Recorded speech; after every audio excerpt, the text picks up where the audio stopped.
Monsieur le Président de la République, Mesdames et Messieurs les ministres, chers acteurs passionnés et serviteurs de la cause de l'insertion par le sport.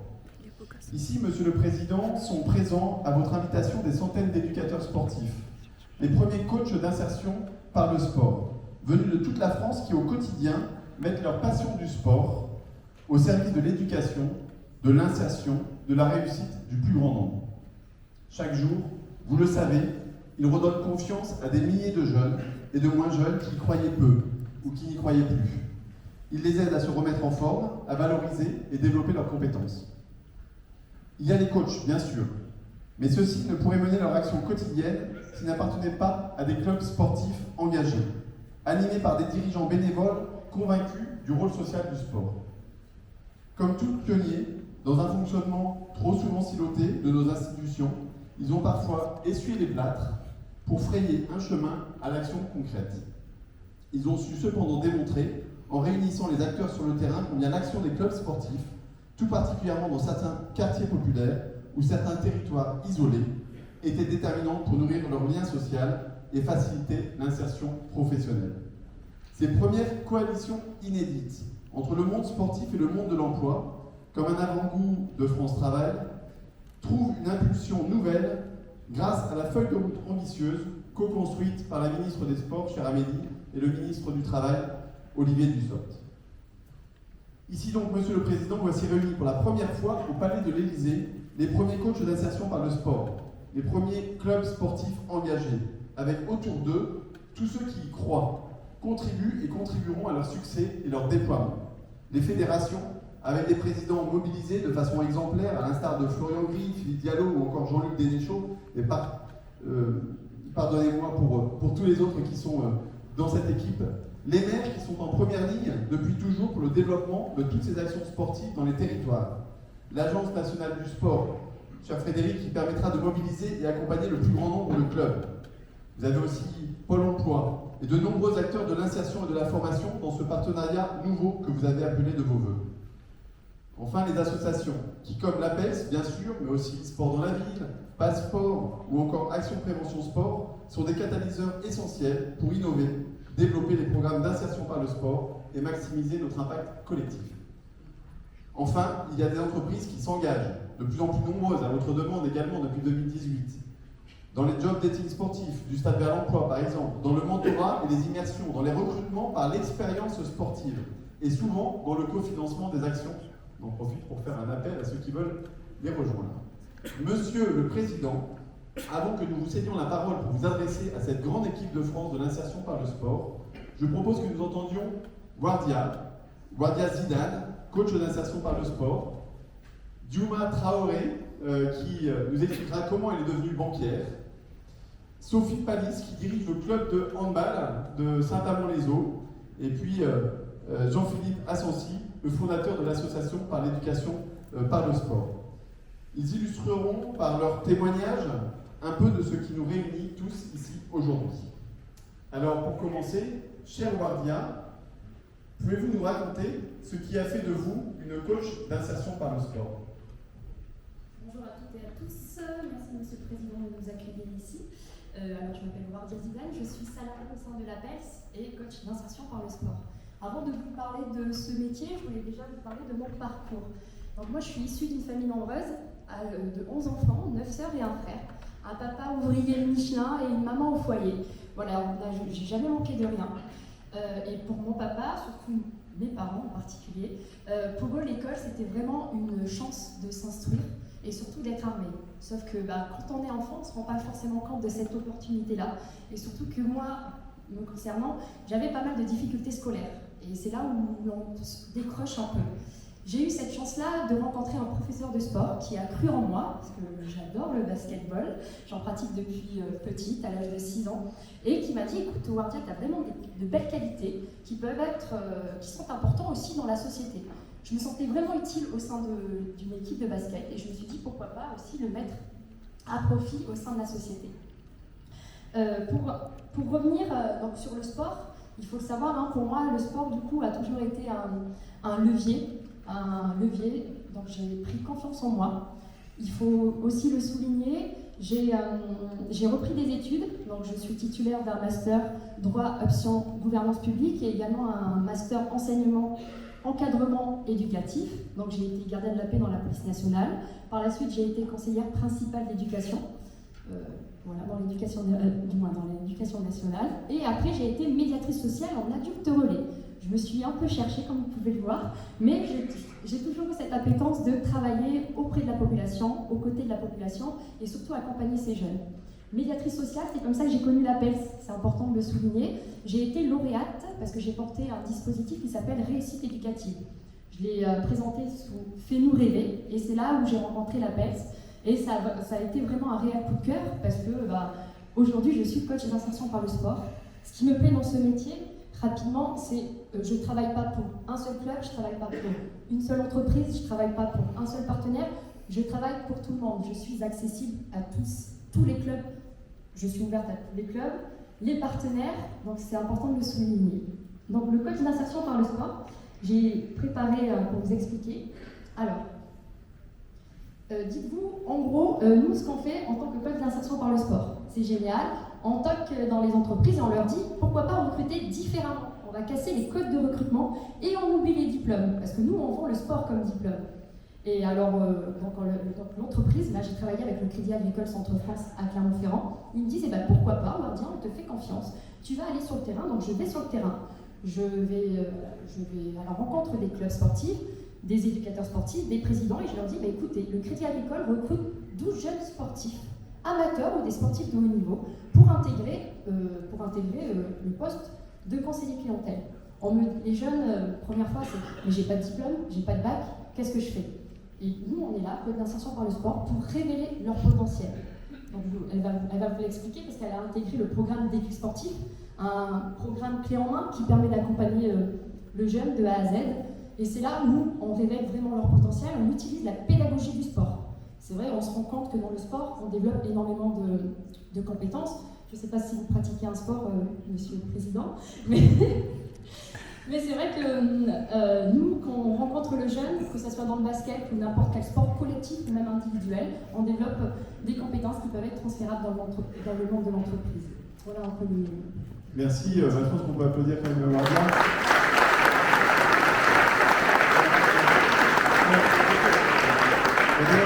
Il y a pas mal de 500 recrutements qui ont été faits au Crédit Agricole, mais le sport, c'est pas que pour la banque, parce qu'il y a aussi des entreprises dans le transport, dans la distribution, dans tous les métiers. Le sport mène à tous les métiers. Mais là, je dois avouer qu'on a une banquière qui, grâce au sport, en fait, est devenue banquière.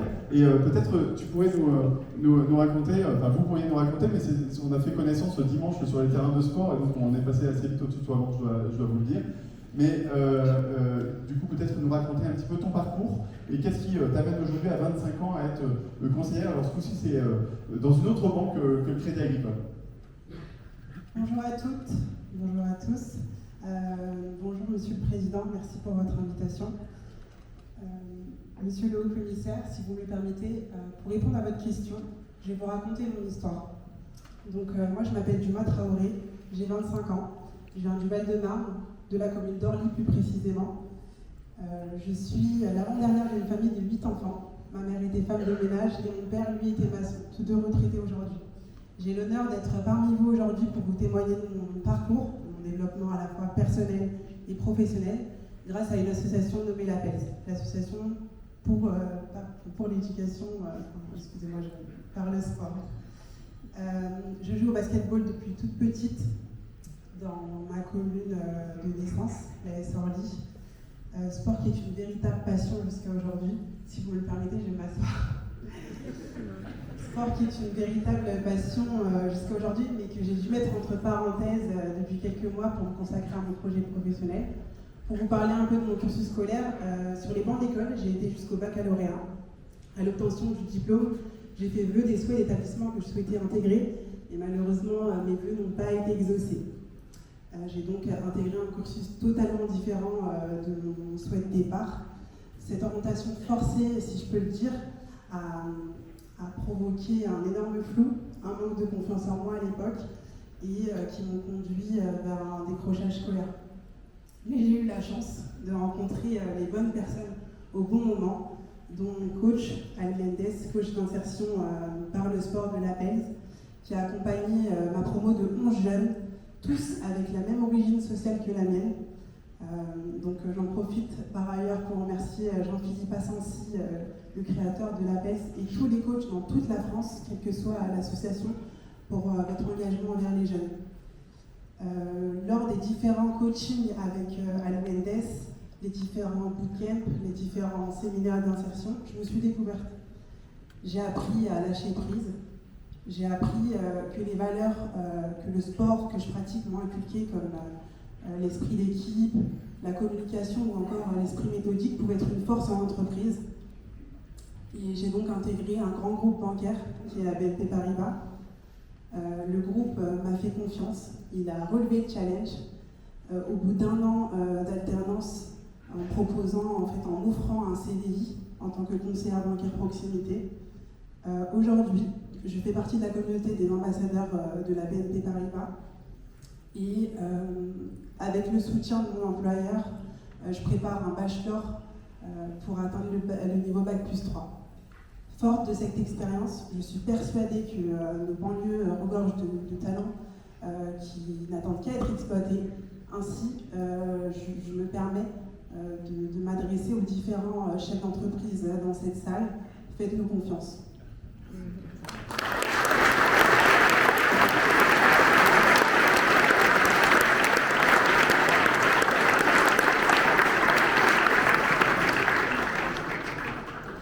Merci Dioma. Et elle a, dans la conversation, elle m'a parlé de pas mal de projets, dont peut-être un qu'elle aimerait bien monter avec vous, Monsieur le Président. Donc je vous inviterai peut-être à prolonger la conversation après ce moment-là. Vu qu'on a les finances en commun, pourquoi pas à la fin de votre quinquennat.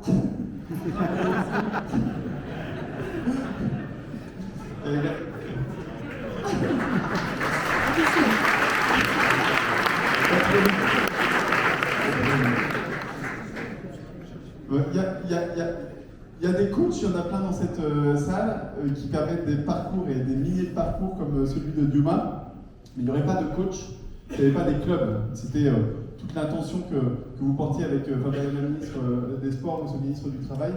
C'est dans les clubs, des clubs qui s'engagent tout particulièrement que ça peut fonctionner.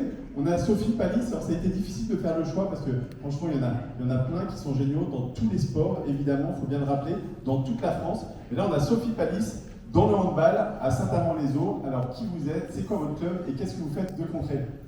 Alors, mesdames, messieurs, merci Monsieur le Président pour cette invitation et la mise en lumière des acteurs du sport local.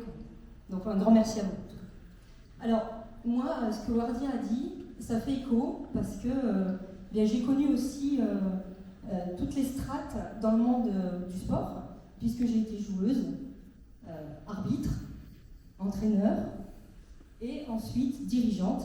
Et bientôt, ça fait bientôt 10 années que j'ai pris la présidence du club de Saint-Amand. Alors, j'ai d'autres fonctions aussi. Je suis membre du comité directeur de la Ligue de handball des Hauts-de-France. Je suis membre du conseil d'administration fédérale et je suis également présidente de l'Union des clubs sportifs professionnels féminins. Alors, c'est un engagement fort de ma part parce que pour moi, c'est avant tout une aventure, une super aventure humaine. De la diversité de rencontres, c'est fort, c'est des projets qui sont menés tambour battant, on ne s'arrête jamais en fait. Donc ça, c'est vraiment important pour moi en tout cas par rapport à mon engagement personnel. Maintenant, concernant le club de Saint-Amand. Alors, il se situe dans les Hauts-de-France entre Valenciennes et Lille, pour ceux qui connaissent leur géographie. Alors, à ce jour, il se compose de 350 licenciés, 50 bénévoles, dont une équipe de 5 dirigeants, 10 salariés et 65 entreprises partenaires. Je reviendrai sur ce sujet et l'importance des entreprises partenaires. Le club, c'est 18 équipes, de la catégorie du baby hand à la catégorie senior, filière féminine et masculine. Nous avons également un centre de formation qui accueille des jeunes joueuses de 18 à 22 ans et qui suivent un double cursus scolaire et sportif. Et alors du coup, qu'est-ce que vous portez comme action concrète sur l'insertion par le sport? Alors, on en est arrivé à installer des actions sur le sport, puisqu'on est un club qui est ancré depuis plusieurs années sur le territoire. Nous avons la confiance des partenaires institutionnels, des partenaires privés, donc il nous semblait vraiment opportun de mettre en place des actions liées à l'insertion par le sport. Donc ça s'est fait en plusieurs temps. Vous pouvez nous donner peut-être une illustration avec les femmes, je pense notamment dans le quartier? Oui, tout à fait. Alors, je précise quand même que tout cela, ça ne peut pas se faire sans une collaboration étroite avec les acteurs incontournables des territoires de l'insertion et de l'emploi, que sont Pôle emploi, Cap emploi, les missions locales, les CCAS, et toujours nos entreprises. Alors, nous avons mis en place, pourquoi les femmes, vous me direz? Parce que nous avons une équipe féminine élite, de haut niveau, donc pour nous, c'était une évidence. Il fallait faire quelque chose pour ces femmes, et notamment les femmes issues des quartiers politiques prioritaires de la ville. Donc, en lien toujours avec les acteurs de l'emploi, nous avons sourcé, nous avons présenté notre projet. Alors, quel est-il? C'est l'idée en fait d'une action d'accompagnement avec, si vous voulez, des activités sportives pour redynamiser, des activités artistiques aussi avec des associations locales. Donc tout cela, ça dure 4 mois. Et au final, on travaille énormément avec ces femmes issues des quartiers prioritaires de la ville sur l'estime de soi, parce qu'elles en ont cruellement. C'est des femmes qui viennent et qui ont des leviers énormes, des freins énormes, comme la mobilité, comme des violences, et elles peuvent subir des violences conjugales. Voilà, enfin, c'est quand même un public qui a besoin d'être entouré, encadré. À l'issue de cela, c'est des 27 personnes accompagnées, c'est 5 retours à l'emploi, c'est 7 validations de projets professionnels, c'est 5 femmes qui sont en train, ou qui ont passé leur permis de conduire, on parlait des freins et notamment de la mobilité. Au total, c'est 100% en tout cas de réussite pour un gain de confiance en elles.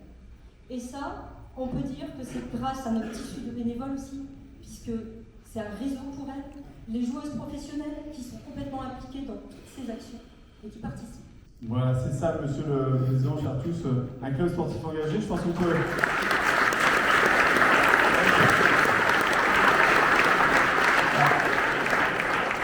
Et quand on songe qu'on a 160 000 clubs dans ce pays, ça multiplié par ça, ça peut faire un impact incroyable pour notre pays. En 3 minutes, Jean-Philippe, est-il possible de partager ce pourquoi finalement nous sommes ici, toi qui es engagé sur l'inclusion par le sport depuis 25 ans. 3 minutes, monsieur le président, pour Jean-Philippe Assensi, je vous assure, c'est un défi sportif. Comme peu ici Tu m'as bouffé 10 secondes. Mes chers amis, messieurs les ministres, chère Amélie, c'est un moment immense que vous nous permettez de faire aujourd'hui. C'est un moment immense parce que c'est reconnaître un tas d'acteurs qui font des choses silencieusement et qui font un travail magnifique. Ce moment, monsieur le président de la République, il est historique et je sais que la situation est tellement compliquée aujourd'hui, vous avez voulu maintenir ce moment-là. J'aimerais qu'on vous applaudisse bien fort parce que c'est historique.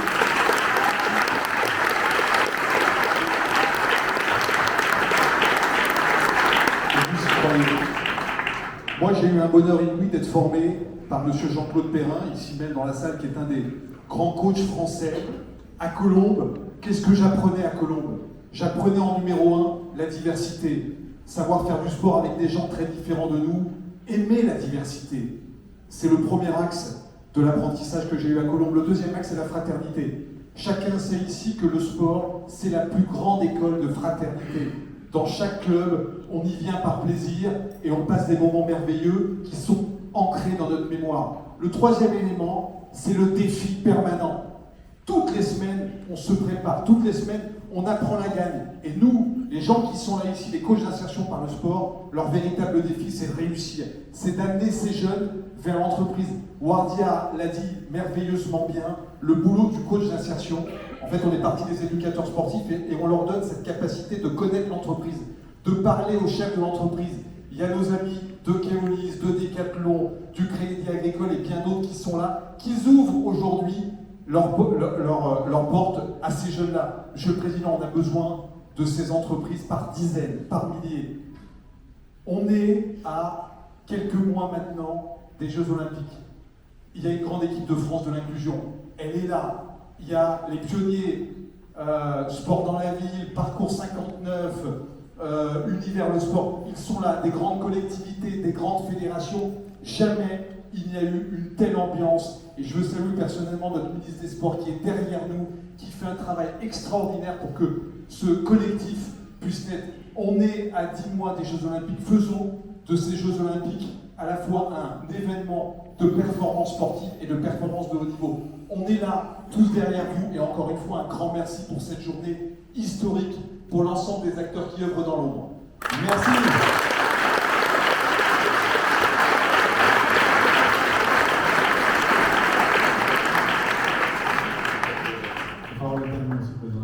Merci beaucoup. Écoutez, en effet, malgré l'actualité, moi j'ai voulu qu'on se retrouve dans cette salle et mesdames, messieurs les ministres, mesdames et messieurs les parlementaires, mesdames et messieurs les maires, monsieur le président du CNOSF, madame la présidente du CPSF, que j'ai vu derrière, mesdames et messieurs les présidents et présidentes de fédérations, merci à tous d'être là, j'en ai reconnu plusieurs, mesdames et messieurs les présidents et présidentes de clubs engagés, d'entreprises partenaires, de groupes associatifs partenaires, mesdames et messieurs les éducateurs sportifs, mesdames et messieurs. D'abord, je vais vous dire, il m'arrive souvent de recevoir des sportifs de haut niveau dans cette salle, après des compétitions gagnées. Le dernier Jeux Olympiques et Paralympiques, il y a quelques années, des Coupes du Monde, etc. On aurait adoré recevoir nos Bleus, mais ça viendra, peut-être. Mais on avait il y a quelques jours, Amélie, les vainqueurs des Global Games qui étaient là. Et à chaque fois, j'ai la même chose. Quand je reçois les champions, je leur dis, je vous félicite vous, je vous remercie, mais je remercie tous ceux qui vous ont formés.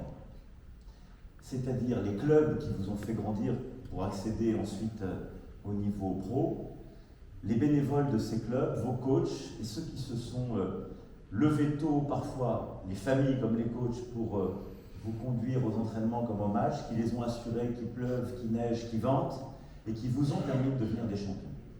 Mais derrière ces champions, il y a des millions de Françaises et de Français qui ont accès au sport parce qu'il y a des clubs, parce qu'il y a des bénévoles, parce qu'il y a des coachs, parce qu'il y a des dirigeants, qu'il y a des équipes qui, avec très peu de choses, réussissent pas simplement à faire rêver, à bâtir des champions, mais à ce qu'on bâtisse des citoyens et des citoyennes. Parce que ce ne sont pas des décrets qui font ça. Ce ne sont pas des lois, des textes, ce n'est pas la politique publique, c'est la nation tout entière.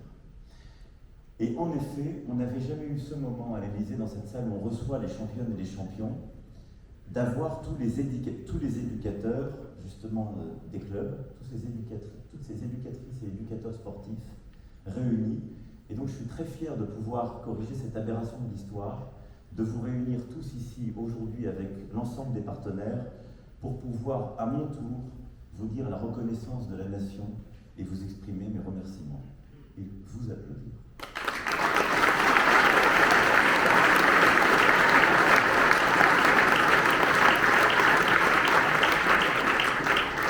J'en suis parce que je viens de le dire admirablement sur tout ce que représente un coach, un entraîneur, une équipe qui forme et qui transforme la vie en votre espèce d'un jeune garçon, mais qui en fait par le sport conduit à apprendre la vie. Et c'est ça dont je veux partir, si je puis dire, que ce soit de la boxe, du rugby, du foot, du basket. Vous avez tous été transformés par vos sports ici dans cette salle, grâce à vos entraîneurs. D'abord, parce que le pouvoir du sport, c'est un pouvoir d'éducation et d'émancipation. Vous l'avez dit.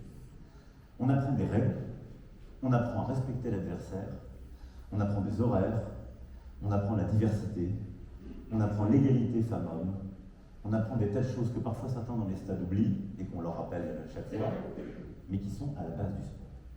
C'est une école de citoyenneté. Et donc, c'est aussi pour ça qu'on veut massivement le développer, et c'est extrêmement important pour nous, à 10 mois en effet de nos Jeux Olympiques et Paralympiques, c'est dans nos valeurs, dans nos gènes, mais on veut aller beaucoup plus fort, beaucoup plus loin, et que ce soit un des héritages de renforcer cela. Et les éducateurs que vous êtes, je le sais, sont aussi des passeurs de République et des passeurs de cette exigence, dont nos jeunes ont besoin. Ensuite, parce que c'est un vecteur formidable, une politique de prévention en matière de santé. On est un pays qui est dans l'excellence en matière de santé quand il s'agit de soins, on n'est pas toujours très bon en termes de prévention. Mais il y a un fléau qui frappe tous nos jeunes, c'est la sédentarité, c'est le risque d'obésité, qui est une épidémie rampante qui touche toutes les sociétés occidentales. Il faut y aller à fond pour prévenir, et les maladies qui y sont associées. On voit de plus en plus de jeunes qui vont vers l'obésité, des formes de diabète, etc. Le sport, est ce que vous véhiculez par vos clubs, c'est une formidable politique de prévention en matière de santé. C'est là aussi où on détecte tel ou tel trouble, etc., etc. Et donc, vous êtes au cœur de la vie en société pour toutes ces raisons. C'est aussi pour ça qu'on a une politique d'ensemble dans laquelle vous vous inscrivez. Nos 30 minutes de sport au primaire, nos 2 heures au collège, le passe sport, j'ai reconnu mes ambassadeurs, Tony, je t'ai vu, qui, avec Laure, se sont engagés dès qu'on a lancé cette initiative pour aider justement les jeunes qui n'avaient pas forcément les moyens d'acheter des équipements ou de rejoindre un club d'assez avancé. Les 15 000 places de sport-études ouvertes, qui va faire partie justement de ce qu'on veut bâtir. Le programme J'apprends à nager, le programme Savoir rouler, la création des tests d'aptitude en 6e, qui est très importante, et je remercie tous nos profs de PS, parce qu'ils font passer ce petit test tout simple, mais qui permet de voir s'il y a des problèmes. C'est aussi ça, et qui permet par le sport de voir si on a un jeune qui a des problèmes de développement, qui peuvent être cognitifs, qui peuvent être aussi d'équilibre ou autres. Et puis, je le disais avec ces 2 heures au collège aussi, associer beaucoup plus le périscolaire, et donc tous nos clubs partenaires avec l'école.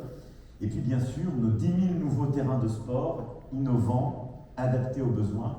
C'était le défi qu'on m'avait lancé d'abord sur les dojos, et puis on l'a fait sur tout le reste. Mais donc, du judo au basket, que ce soit notre basket ou le 3-3, jusqu'au stade qu'on aménage, et on repart là sur des programmes qui sont encore plus ambitieux, les piscines, les stades de foot, etc. On est en train de développer partout en France ces 10 000 nouveaux terrains de sport innovants adaptés aux besoins qui sont extrêmement importants. Ce qui fait que depuis 2017, on a plus que doublé le budget des sports. On aura mobilisé plus d'1,2 milliard d'euros pour les équipements sportifs sur 2 quinquennats. On aura remis du sport à l'école beaucoup plus. Et on aura, je l'espère, bâti cette intimité entre les clubs, l'école, les élus locaux. Et donc on le voit, il y a toutes ces innovations qui sont là, avec 2024, qui sera la grande cause nationale sur le sport, qui était de se dire au fond, on a gagné le rugby, et on va finir en beauté dans une semaine, et merci au président de la Fédé et à toute l'équipe que j'ai remercié il y a quelques jours de nous avoir fait rêver, continuer à nous faire rêver jusqu'au 28 pour ce qui est de l'organisation. On a les Jeux Olympiques et Paralympiques en 24. C'est évidemment des très grands événements sportifs, mais ça doit être des événements de mobilisation de la nation. Et toute cette politique est une politique qui doit laisser un héritage à travers cette transformation de l'école, des clubs sportifs, de nos équipements partout dans nos villes. Et donc vous avez un rôle essentiel à jouer. Parce que derrière ça, rien n'est gagné, rien ne se fait simplement. Et s'il n'y a pas nos éducateurs formés et qualifiés, ça ne se fait pas tout seul. Parce que oui, il y a de la discrimination dans la société, il y a des violences, il y a des mauvais comportements, je le disais, il y en a aussi dans nos stades. Et donc il faut à chaque fois repartir au travail, repartir en engagement pour réinscrire ces valeurs. Puis derrière tout cela, il y a tout le travail que vous faites pour l'inclusion vers l'école. Plusieurs de vos associations, pour les suivre depuis plusieurs années, Sport dans la ville et d'autres, réussissent ce travail d'inclusion remarquable vers l'école, les formations supérieures, mais aussi vers l'emploi. C'est le dispositif Sésame de l'ANS qui a permis d'accompagner le financement d'un diplôme dans le sport pour 6 000 jeunes par an. Ce sont les emplois qualifiés dans les clubs que finance l'ANS, 5 000 par an. C'est notre soutien massif à l'apprentissage. On a 20 000 jeunes qui sont en contrat. C'est aussi la mobilisation de nos services civiques, et je remercie toutes les associations partenaires. On a 15 000 services civiques pour épauler les bénévoles de nos associations. Et c'est tout ce qu'on veut lancer plus largement, et je remercie tous les partenaires. Je remercie Pôle emploi, je remercie toutes les grandes organisations SOS et toutes les grandes organisations qui nous accompagnent et toutes les entreprises qui se sont engagées derrière nous et qui en a rappelé l'importance, qui nous permettent de créer de plus en plus de dispositifs d'insertion, de réinsertion vers les études, vers l'apprentissage et vers le travail. On a cet objectif avec les ministres, justement, du travail et des sports, de ce Grenelle des métiers du sport, pour simplifier et fluidifier les parcours, avec un objectif qui est de créer 100 000 nouveaux emplois dans la filière sport d'ici 2027 et qui viendra, je dirais, couronner tout cet effort. Alors là encore, je suis très lucide, beaucoup de travail. Parce que je le sais, on a beaucoup de vos clubs d'éducateurs qui vivent encore dans de grandes difficultés, qui ont recours aux bénévoles indemnisés, comme on appelle ça joliment, avec le bien connu dispositif des primes URSSAF pour maintenir les entraînements, et donc la complexité des accès aux aides. On a encore beaucoup de choses qui sont à faire, j'y reviendrai, mais on a besoin de continuer cet effort. C'est pour ça qu'on va poursuivre le chemin que je disais là et cet ensemble, et en particulier dans les quartiers politiques de la ville, où on va mettre au collège le 8h-18h qui va nous permettre, avec l'école et avec le sport, avec toutes les fédés qui sont prêts à s'engager et à nous aider à faire plus de périscolaires, on en parlait pour le rugby, mais de développer justement tout ce travail, parce qu'en fait, dans nos quartiers, on a besoin de bois. On a besoin de casser l'inégalité qui est liée à l'assignation à résidence. Vous l'avez dit toutes les deux admirablement, c'était pas écrit d'avance cette histoire. Et vous avez eu la volonté de vous en sortir, des familles aimantes et des associations qui vous ont tendu les mains. Mais l'inégalité, souvent, elle se reconstruit quand on retourne à la maison. Parce que le temps scolaire, c'est une chose, mais il faut qu'on arrive à l'école à mettre plus de temps d'accompagnement et plus de temps aussi de pratique sportive. Et c'est tout ce continuum entre l'école et les clubs. Et donc ça, on va le généraliser à la rentrée prochaine. On a déjà fait un très gros travail. C'est ce qu'on a expérimenté dans le cas de Marseille-en-Grand, le 8h-18h pour tous les collèges de PPV. C'est une petite révolution. Mais on va avoir besoin de vous, on va travailler avec vous en ce sens, ce qui va permettre plusieurs heures par semaine de travail accompagné, au-delà de devoirs faits, mais aussi plus de travail avec vos clubs et aussi avec les communes. Et je remercie tous les maires qui sont là, parce qu'on va aussi libérer des financements pour que les maires puissent accompagner ces clubs qui sont partenaires de ce travail périscolaire. Et vous le voyez bien, et on l'a vu encore l'été dernier, quand on a eu des émeutes dans ces villes. Je reprends la formule que la ministre a utilisée l'autre jour, qui est, je trouve, une formule très juste. Elle m'a dit, là où les jeunes sont souvent sortis, avec un moment de violence complètement désinhibé pendant quelques soirs, c'était un peu une géographie de l'ennui. Et d'ailleurs, beaucoup de jeunes, quand on essayait, beaucoup des élus que j'ai vus l'ont dit, c'est beaucoup de jeunes qui disaient, ça fait un mois qu'on n'est déjà plus à l'école, donc on doit reconquérir du temps scolaire. Et au fond, chez nous, il n'y a rien pour nous. C'est très injuste. Quand on dit ça, on est toujours un peu découragé, parce que, je le dis, il y a beaucoup d'élus qui se battent depuis des décennies, qui dans leur ville ont fait beaucoup de travail. Moi, ça fait moins longtemps, mais enfin, depuis 6 ans, j'ai le sentiment qu'on en a remis un paquet dans les quartiers, qu'on a rouvert on a remis de la culture, du sport, on a relancé l'ANRU, mais on doit l'entendre, beaucoup de jeunes qui disent, oui, mais moi je m'embête, il n'y a pas assez de choses faites pour moi. Donc ça veut dire qu'il faut qu'on casse encore des murailles qui existent, qu'on recrée du lien pour leur permettre, justement, et c'est au cœur de notre politique de la ville, de recréer ce lien, parce que ce n'est pas simplement des murs, la politique de la ville, c'est des parcours, c'est des ponts. C'est des ponts entre des jeunes, en quelque sorte, qui ont dans la tête « rien ne sera possible pour toi » et le mieux pour eux. Et bien c'est tout ça ce que vous permettez de faire et sur lequel on doit continuer de s'engager et qui est absolument essentiel. Et au fond, vous disiez on est une équipe de France de l'insertion. Moi je dirais que vous êtes une équipe de France de la fraternité. Et c'est pas du tout naïf de dire ça, c'est la devise de notre République. Mais au fond, c'est ce qui réconcilie la devise de notre République. On peut aimer la liberté dans notre devise sans vouloir l'égalité. Il y a des gens qui ont cette sensibilité politique. On peut aimer l'égalité sans aimer la liberté. Il y a eu des idéologies pour le vouloir au XXe siècle. Mais on ne peut pas aimer la fraternité sans et la liberté et l'égalité. Et des femmes et des hommes qui, au-delà de tous les dispositifs par de l'humain, permettent à chacun d'être libre et de reconstruire l'égalité des choses. C'est ça la fraternité. Et donc c'est l'élément qui tient le triptyque de la devise républicaine, c'est son ciment. Et c'est exactement le cœur de la bataille que vous menez, cette équipe de France de la fraternité. Alors, pour transmettre justement ces valeurs de respect, d'effort, d'égalité, cette vie saine, ce dépassement, ce don de soi. Je veux aussi qu'on puisse aller plus loin, et puis cet accès à l'emploi et à l'insertion que j'évoquais, je veux qu'on puisse aller plus loin et reconnaître tout le travail qui est fait. D'abord, je veux moi saluer tout ce que plusieurs d'entre vous font depuis plusieurs années, des décennies. Vous avez été, cher Jean-Philippe, un pionnier il y a 25 ans avec la PELS, et donc je veux vraiment vous remercier et vous faire applaudir.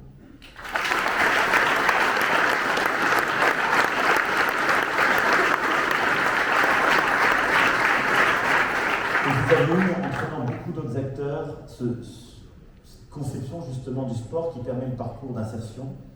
Et beaucoup d'associations ici, d'entreprises qui les accompagnent, ont permis d'aller dans ce sens. Alors aujourd'hui, en quelque sorte, on célèbre un premier palier.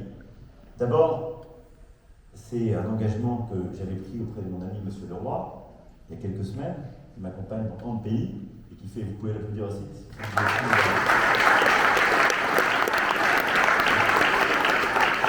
Et donc vous avez formé plus de 500 éducateurs par l'école de l'insertion par le sport, avec l'appui de l'État, au travers justement du programme d'investissement dans les compétences, avec nos collectivités, avec des partenaires privés, je vous en félicite. C'est la traduction très concrète, selon le commissaire, de cette politique dans laquelle on croit.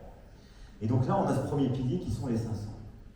Grâce à vos éducateurs, grâce à beaucoup d'autres et beaucoup de structures ici rassemblées, on a plus de 20 000 personnes qui ont bénéficié d'actions d'insertion en 2022. Et donc d'ici à 2027, on aura 100 000 personnes qui seront touchées ainsi chaque année. Je sais pouvoir compter sur votre engagement à tous. On a un effet démultiplicateur de ce qu'on a lancé. Et ça, c'est grâce justement à tout cet engagement, à cette France et à tous ces partenaires qu'on a lancés en 2018 et qu'on va continuer de réunir. On se réunira tous dans quelques semaines parce que je ne vais pas lâcher l'affaire. Et donc merci déjà pour cette première étape, ces premiers 500 éducateurs, l'engagement de tous les partenaires, de toutes les entreprises et associations qui sont là, avec les fédés. Mais j'ai besoin de vous pour qu'on continue à aller plus loin et plus fort. Et en effet, ce réseau des clubs engagés qui a été initié, c'est une labellisation extraordinairement forte qui marque la reconnaissance des clubs qui souhaitent incarner ce rôle, en quelque sorte, d'intégrateur du sport, de passeur de relais, et qui permet de partager toutes les bonnes pratiques. Et comme je le disais, on a beaucoup de partenaires privés pleinement engagés autour de ce dispositif, qui le soutiennent financièrement, comme le groupe BPCE qui a récemment engagé une participation de plus d'1 million d'euros, je vais ici saluer, et beaucoup d'entreprises sur lesquelles on va attendre encore beaucoup plus. Et donc je vais faire un événement dans quelques semaines, parce que c'est toujours l'occasion de remobiliser les forces et les financements. Mais tous ces succès que vous remportez au quotidien ne doivent pas nous faire oublier les difficultés. Et je l'évoquais tout à l'heure rapidement, et la nécessité en effet d'aller plus loin. Et c'est un peu là-dessus que je voulais conclure mon propos. Accompagner un jeune dans un parcours d'insertion, c'est un métier qui s'apprend. Et créer ce lien avec un jeune ou une personne désinsérée prend du temps, ça prend de l'énergie. Et engager ces actions représente aussi une mission lourde dans laquelle s'engagent les clubs et auxquels tiennent nos élus. C'est pourquoi je veux qu'on puisse lancer ici, non pas un appel qui soit de Grigny ou d'Allonne, et je salue les maires de villes et banlieues qui sont aussi très engagés derrière toutes ces initiatives, mais une nouvelle méthode et une nouvelle, en quelque sorte, impulsion pour l'insertion par le sport. En premier lieu, je veux que soit structurée d'ici la fin de l'année une alliance de l'insertion par le sport, sous la forme du collectif mentorat qui connaît vraiment un réel succès. C'est-à-dire une structure de copilotage de cette politique publique de l'insertion par le sport, qui marque aussi une confiance dans la société civile. On l'a fait pour le mentorat, Thibaut y a joué un rôle essentiel et merci pour tout le travail que tu fais, mais au fond c'est de se dire, on a tout pour réussir, mais il faut que le secteur associatif travaille encore mieux avec l'État, les villes et les entreprises. Et c'est ce ciment-là qu'il faut réussir à améliorer. Parce que tout est là, mais c'est souvent en silo. Et donc, l'Alliance de l'insertion par le sport, elle va réunir les acteurs associatifs, les différents ministères et services de l'État, nos élus locaux, les fédés sportifs qui seront candidates, pour définir les bons modes de financement, faciliter les coopérations à structurer, labelliser les structures, évaluer les actions menées, en s'appuyant déjà sur notre label, justement, Club Engagé, que j'évoquais tout à l'heure. L'ambition que nous fixons doit être accompagnée de moyens à la hauteur, pour réinvestir justement dans nos quartiers, LEC et plusieurs autres, pour avoir des clubs qui s'inscrivent dans nos politiques éducatives et qui participent de cette politique d'insertion. Et donc pour ça, on va mobiliser des financements et aussi des acteurs clés. Dès 2024, nous financerons 1000 clubs sur 500 villes pour qu'ils recrutent et forment 1000 éducateurs sociaux sportifs avec une aide à hauteur de 20 000 € par club et une durée de 3 ans. Donc se donner de la visibilité, c'est pas moi-même qui me dira le contraire, qu'il l'a plusieurs fois écrit, il faut se donner de la visibilité dans le temps. C'est là-dessus une reconnaissance inédite pour l'insertion par le sport, qui sera ainsi dotée de plus de 50 millions d'euros de crédits nouveaux d'ici à 2026. Ça veut dire que dès l'année prochaine, en quelque sorte, on va ouvrir ces 1000 postes nouveaux avec un financement, pas simplement un label et des engagements et une formation. Et donc ces éducateurs disposeront de la double compétence d'encadrement des activités sportives et d'insertion pour le sport.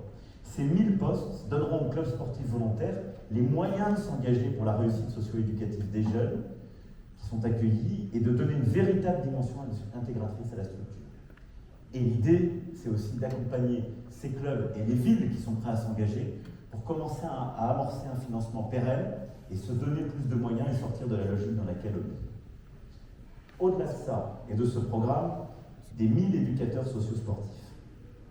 J'oublie pas qu'on a beaucoup d'éducateurs bénévoles qui œuvrent souvent dans nos quartiers avec des conditions précaires, en étant entre guillemets indemnisés par le dispositif des primes de match, et un système qui justement couvre très imparfaitement les bénévoles. Enfin, vous connaissez ça par cœur.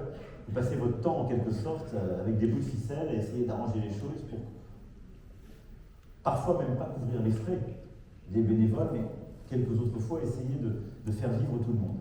Et là-dessus, je veux qu'on regarde la réalité en face. On a un dispositif qui est aujourd'hui trop souvent détourné de son objet pour rémunérer des éducateurs sportifs.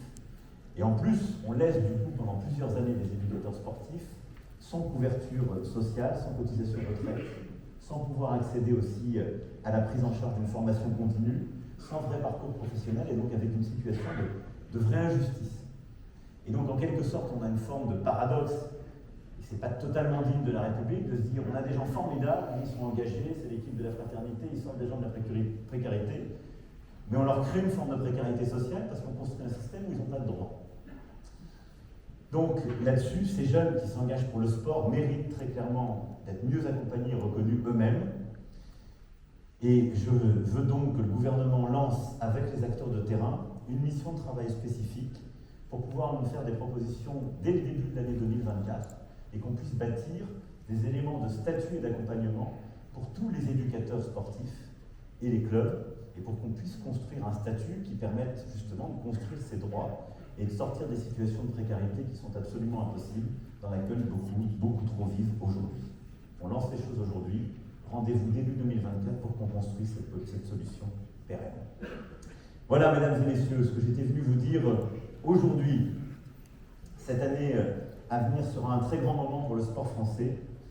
L'onde de choc des Jeux ne doit évidemment pas se cantonner aux athlètes de haut niveau ni à la région parisienne, mais irriguer durablement toute la pratique sportive.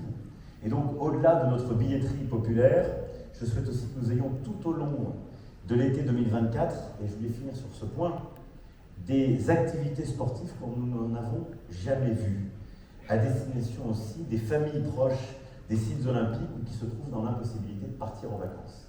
Et donc, ça c'est le dernier point où vous serez pleinement engagés. On a un devoir particulier pour l'été prochain. Je le dis parce que moi j'ai une crainte, je vous le dis en toute sincérité. C'est que dans beaucoup d'endroits où les Jeux vont se passer, on a des familles, et on a pourtant ouvert la billetterie populaire, on a ouvert des candidatures, mais on a des familles qui vont dire on a le monde entier qui est là, c'est la fierté française, mais nous on ne peut pas aller voir les épreuves, nous on a une vie qui est rendue plus compliquée. Alors on a tout fait pour qu'il y ait des emplois qui soient créés pour ces familles, qui soient pérennes, mais on risque d'avoir beaucoup de familles et de jeunes qui disent ok, une fois encore, c'est pas pour nous. Et donc on doit tous se mobiliser en vue de l'été prochain pour que nos jeux soient aussi des jeux sportifs pour tout le monde et pas simplement pour les athlètes de très haut niveau. Ce qui veut dire que moi j'ai besoin de vous tous, et je vous rassure, je vais me remonter les manches, pour que d'abord tous les fonctionnaires d'État, les fonctionnaires de collectivités locales, les fonctionnaires, volontaires, agents des fédés sportifs qui vont être mobilisés pendant les Jeux, qui ne pourront pas partir en vacances, qu'on s'occupe bien de leurs jeunes et qu'on leur fasse faire du sport. Mais on a besoin que pour tous les jeunes des quartiers qui sont touchés par les jeux, qui ne pourront pas aller aux épreuves, on puisse leur offrir des vraies prestations sportives, des vraies qualifications et un vrai accompagnement.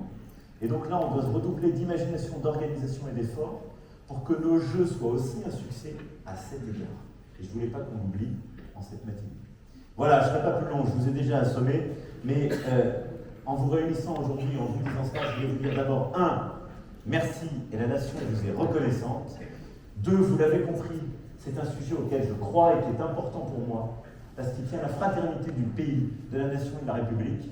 Et 3, non seulement vous êtes une première étape, les 500 coachs ici réunis, mais dès l'année prochaine, on passe aux 1000 avec un financement, et on va continuer d'avancer et d'avancer encore pour aller plus loin.